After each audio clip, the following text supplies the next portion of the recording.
व्यक्ति जिस पे आरोप है कि वो ड्रग इस्तेमाल करता है या उसके पोजीशन में ड्रग मिला तथाकथित, उसे वो घसीटते हुए, लाइट चालू करो, घसीटते हुए एनसीबी कार्यालय में कैसे ले जा रहा था, ये एनसीबी को बताना पड़ेगा कि इसका और एनसीबी का क्या कनेक्शन है।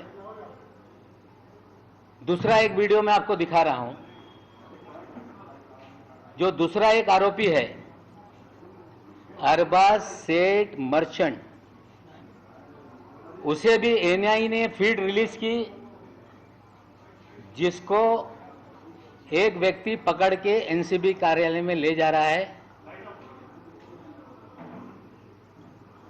शुरू से लगा, शुरू से। ये आदमी को देखिए जो लाल शर्ट पहना हुआ, फिर बताऊंगा।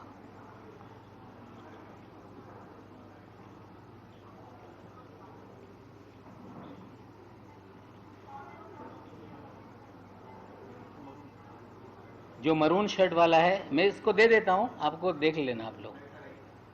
दोनों फीड ये एनआईए एजेंसी ने जारी करने का काम किया है। पहले वाले से एनसीबी ने कहा कि हमारा कोई ये अधिकारी नहीं है। पहले वाले का नाम है केपी गोसावी। जो दूसरा वाला व्यक्ति है जो अरबाज को ले जा रहा है, उसका नाम है मनीष भानुशाली। यह भी एनसीबी का अधिकारी नहीं है, ये भारतीय जनता पार्टी का उपाध्यक्ष है। इसकी प्रोफाइल पे जो जो फोटो है लोगों को दिखाने का काम करो। मनीष भानुशाली का, मनीष भानुशाली और फोटो नेक्स्ट राष्ट्रीय है, मुंबई का है, ये बीजेपी बताइए। उपाध्यक्ष लिखा हुआ है उसके प्रोफाइल पे। इन महाशय के फोटो देश के प्रधानमंत्री मोदी जी के साथ हैं। मनीष भानुशाली के फोटो अमित शाह जी के साथ हैं। मनीष भानुशाली के फोटो देवेंद्र फडणवीस के साथ हैं। मनीष भानुशाली के फोटो गुजरात के कई मंत्रियों के साथ हैं। मनीष भानुशाली के फोटो आशीष शेलार के साथ है, नड्डा साहब के साथ है, केंद्रीय मंत्री, रेल राज्य मंत्री के साथ है। एनसीबी को बताना पड़ेगा कि मनीष भानुशाली लाइट के और एनसीबी के क्या रिश्ते हैं। दो हाई प्रोफाइल एक्यूज, एनसीबी ने दावा किया कि क्रूज पे हमने छापा मारा, 3 दिन तक प्लानिंग चलती रही, 26 अधिकारियों के जरिए रेड की गई और जोनल ऑफिसर ने स्टेटमेंट दिया था कि हमने 8 से 10 लोगों को डिटेन किया है। उनकी भी बाइट है, मैं आपको थोड़ी देर में दिखाता हूं। बाद में खबर आई कि 8 ही आदमी थे। एक अफसर जो पूरी तरह से रेड को मॉनिटर कर रहा है, वेग स्टेटमेंट करता है कि 8 से 10 लोग थे। या तो 10 लोग रहे होंगे, 2 लोगों को छोड़ा गया, या 8 ही लोग थे, किसी और 2 लोगों को फ्रेम करने की साजिश एनसीबी ने की थी, ये स्पष्ट हो रहा है। और कुछ चीजें हैं, पहले वो बता देता हूं, फिर चीजों को फिर विस्तार से एक्सप्लेन करता हूं। जब ये सारा मामला शनिवार रविवार को टेलीविजन पे चल रहा था, रविवार को 8:30 बजे एनसीबी ने कुछ फोटोग्राफ और एक वीडियो रिलीज किया है क्राइम रिपोर्टर्स को।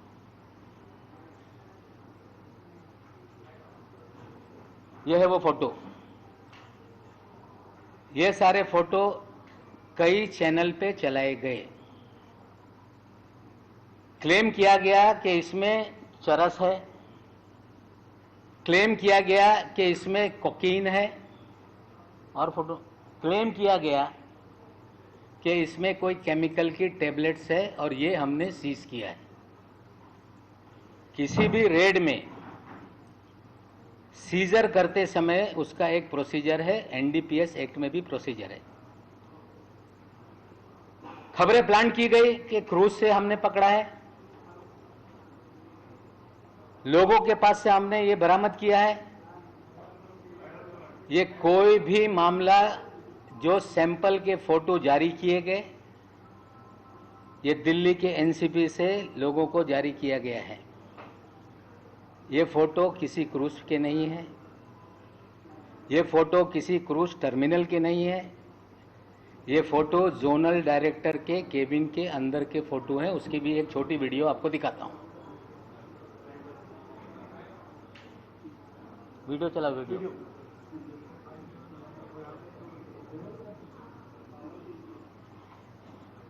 किसी भी सीजर का एक प्रोसीजर है कि जहां पे छापेमारी हो, लाइट चालू करो, छापेमारी हो, वहां पे पंचनामा बनाया जाए, जो भी सीज मटेरियल है उसे सील किया जाए, सील करके स्ट्रांग रूम में रखा जाए, और जरूरत पड़े अगर सैंपलिंग को भेजना है तो ये मैजिस्ट्रेट के सामने परमिशन से खोल के सैंपलिंग की जाए और मैजिस्ट्रेट के सामने सील किया जाए। ये सारे वीडियो और फोटो ये बताते हैं कि क्रूज पे कोई भी सीजर नहीं हुआ।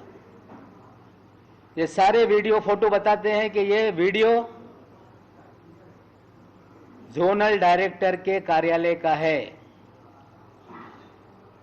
या तो ये पूरा मामला फर्जी बनाया गया है, पब्लिसिटी के लिए बनाया गया है, मामला न्यायालय में है।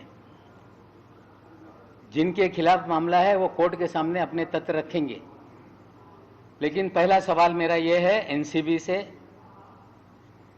कि मिस्टर गोसावी का जोनल डायरेक्टर से क्या रिश्ता है, ये उसको खुलासा करना पड़ेगा। अगर एनसीबी कहती है कि ये एनसीबी का अधिकारी नहीं है, तो किस तरह से दो हाई प्रोफाइल एक्यूज को ये हैंडल कर रहे थे। मनीष भानुशाली ये एनसीबी का अधिकारी नहीं, फिर ये दूसरे हाई प्रोफाइल जो एक्यूज है उसको कैसे हैंडल कर रहा था।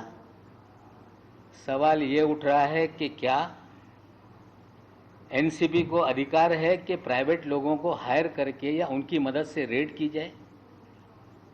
अगर है तो किस कानून के तहत, इसका भी खुलासा एनसीबी को करना पड़ेगा। हमारा सीधा आरोप है कि पिछले 1 साल से भारतीय जनता पार्टी महाराष्ट्र को, महाराष्ट्र की सरकार को, मुंबई की फिल्म इंडस्ट्री को, बॉलीवुड को बदनाम करने के लिए फर्जीवाड़ा रच रही है। और पूरा 3 तारीख का ड्रामा ये फर्जी है। और श्री मनीष भानुशाली, इनका प्रोफाइल अभी उन्होंने लॉक कर दिया है। कल शाम से गोसावी का प्रोफाइल लॉक है, लेकिन मनीष भानुशाली के हमने 2 दिन में उसकी जो मूवमेंट है हमने निकाली है। 21 तारीख के दिन मनीष भानुशाली ये दिल्ली में था, कुछ मंत्रियों के घर पे। 22 तारीख को मंत्रालय में गांधीनगर में ये रहा। 28 तारीख तक गांधीनगर के मंत्रालय में लगातार इसकी बैठकें होती रही। और ये 21-22 तारीख की तारीख बहुत इंपॉर्टेंट है। भानुशाली 21-22 तारीख की तारीख इसलिए इंपॉर्टेंट है कि मुंद्रा पोर्ट पे गुजरात में 3,000 करोड़ के 27,000 करोड़ मुझे पता नहीं, लेकिन एक बड़ा अफगानिस्तान से ड्रग का कंसाइनमेंट पकड़ा गया। तो मनीष भानुशाली दिल्ली में किससे मिल रहा था? मनीष भानुशाली गुजरात में किन मंत्रियों के साथ बैठा था? 28 तारीख तक मनीष भानुशाली गुजरात के मंत्रालय में क्या कर रहा था? 28 को फिर बंबई आता है, फिर 1 तारीख के दिन फिर गुजरात में मंत्रालय में जाकर राणा नाम के एक मंत्री है उनके साथ बैठक करता है। और 3 तारीख को छापेमारी में लोगों को गिरफ्तार करता है। ये सारे सवाल के जवाब हमें लगता है कि एनसीपी को देना पड़ेगा। पूरा एनसीपी का इस्तेमाल भारतीय जनता पार्टी लोगों को बदनाम करने के लिए, अपने नेताओं और कार्यकर्ताओं को छापेमारी करवाने के लिए, जो लोग उनके खिलाफ है उसका इस्तेमाल किया जा रहा है। हमने सवाल खड़े किए हैं कि मनीष भानुशाली का गुजरात ड्रग का क्या कनेक्शन है, एनसीबी बताए। भारतीय जनता पार्टी बताए कि उनका उपाध्यक्ष राष्ट्रीय उपाध्यक्ष है, जो मोदी जी के एक्सेस है, जिसे अमित शाह जी का एक्सेस है, जेपी नड्डा का एक्सेस है। और मनीष भानुशाली को कौन सी जिम्मेदारी भारतीय जनता पार्टी ने दी है, ये दोनों लोगों को खुलासा करना पड़ेगा कि एनसीपी का भानुशाली का क्या कनेक्शन है, भारतीय जनता पार्टी का भानुशाली का क्या कनेक्शन है, और जो भी पिछले 1 साल में मुंबई शहर में बैठकर एनसीबी कर रही है, सारा फर्जीवाड़ा करके लोगों को बदनाम किया जा रहा है। जितने भी मामले बनाए गए, फिल्म वालों को टारगेट करके पब्लिसिटी लूटी गई। लगातार सारा देश का मीडिया अलग अलग लोगों को पूरी तरह से मीडिया ट्रायल करता रहा। मैं उम्मीद करता हूं कि आज सवाल जो मैंने उठाए हैं ये देश की जनता के सामने जाएंगे और भारतीय जनता पार्टी का एनसीपी पे क्या प्रभाव है, एनसीबी के लोग प्राइवेट लोगों के जरिए लोगों को गिरफ्तार किस तरह से करा रहे हैं, इसका खुलासा बीजेपी और एनसीपी को करना होगा। और ये शुरुआत है, बहुत सारी चीज़ें एनसीबी को लेके हैं। समय समय पे चीज़ें मैं आपके सामने रखूंगा और आप पत्रकारों से भी विनती करता हूं, खास करके क्राइम रिपोर्टर से, कि कोई अधिकारी फीड कर दे वो सच है ये मानकर आप खबरें ना चलाएं। कुछ तहकीकात आपको भी करनी है कि ये सच कितना है, झूठ कितना है। ये सारा मामला 3 तारीख का फर्जीवाड़ा है। गुजरात ड्रग कनेक्शन से भी कुछ कनेक्शन है। एनसीबी भारतीय जनता पार्टी के लोगों के साथ मिलकर लोगों को गिरफ्तार कर रही है। और ये जो सारे एविडेंस है मैं आपको व्हाट्सएप के जरिए सारी चीज़ें देता हूं। और गोसावी ये क्लेम करता है कि ये प्राइवेट डिटेक्टिव है। गोसावी क्लेम करता है कि ये कोलालमपुर में रहता है। अब इतना बड़ा सब इंटरनेशनल कनेक्शन है। हमें लगता है कि दिल्ली के एनसीपी के मुखिया जो सवाल हमने खड़ा किए हैं उसका खुलासा करेंगे। अगर खुलासा नहीं करते हैं तो और सवाल कुछ दिनों में हम उनके सामने रखने का काम करेंगे।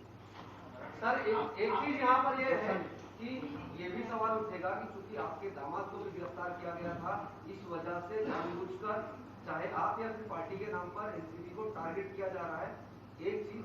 और पहले उसका जवाब ले लीजिए, बहुत इंटेलिजेंट सवाल है आपका।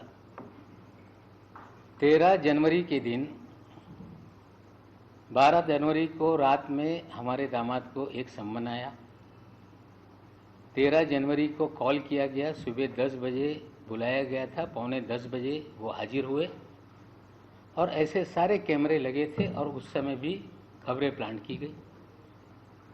मुझसे पूछा गया कि आपका क्या रिएक्शन है। मैंने पहले दिन कहा था कि कानून से ऊपर कोई नहीं, चाहे वो मेरा दामाद हो, चाहे कोई अधिकारी हो, चाहे कोई पत्रकार हो, और देश की न्यायपालिका पे मेरा पूरा विश्वास है। आपको जानकारी दे दूं कि 10 दिन पहले न्यायालय ने उसे जमानत दी है। आप लोगों ने खबरें चलाई थी कि मंत्री का दामाद गिरफ्तार हुआ। आपकी जिम्मेदारी थी कि चार्जशीट आप देखते। आरोप लगाया गया था 200 किलो गांजा का, किसी और के पास मिला था। चार्जशीट देखिए उसमें क्या है, और जो बेल की डिबेट हुई है उसके ऑर्डर भी निकालने का प्रयास कीजिए। मैं आज उस पर कोई खुलासा करने के लिए नहीं बैठा हूँ। उस दिन भी मैंने कहा था कि देश की न्यायपालिका पे मुझे विश्वास है। मुझे विश्वास है कि इस फर्जीवाड़े में भी जिन लोगों ने कानून का दुरुपयोग किया है, अगर जो गुनहगार है, चाहे मेरा दामाद होगा, अधिकारी होगा, पत्रकार होगा, सभी लोगों को भारतीय न्याय व्यवस्था में दंडित होने का उनको कानून के तहत जिम्मेदार हो सकते हैं। न्यायालयीन लड़ाई है।